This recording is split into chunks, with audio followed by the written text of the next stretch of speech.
امروز پنجشنبه است. خب روز زایمان نیست، اگر همه مامانا بذارن ما بریم به کارهای دیگه برسیم. روز تفریح. حالا تفریح چه کاری؟ عمل زیبایی. میخوایم امروز یه عمل زیبایی خوشگل انجام بدیم. یکی از مامانا که قبلا مامان بودن 2 تا زایمان طبیعی داشتن، درصد زایمان طبیعی افتادگی پیدا کردن. بی اختیاری ادرار هم داشتی؟ بله، با سلفت هم ادرارش میریخت یه مقداری.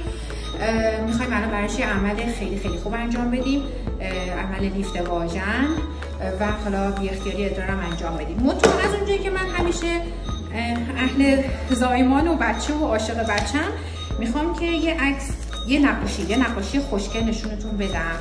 این نقاشی خوشگله که میبینید خانم پارمیس برای من کشیده، خواهرزاده خانم سلوا حسن ناینی که 3 روز پیش بود سزارین کردمشون.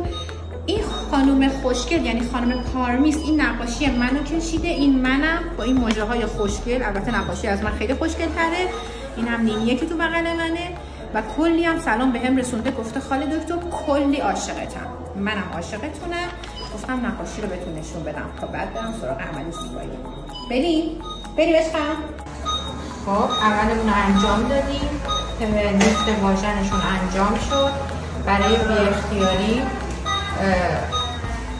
اولش چون بی اختیاریشون خیلی زیاد نبود، فقط سوچور کلی زده شد.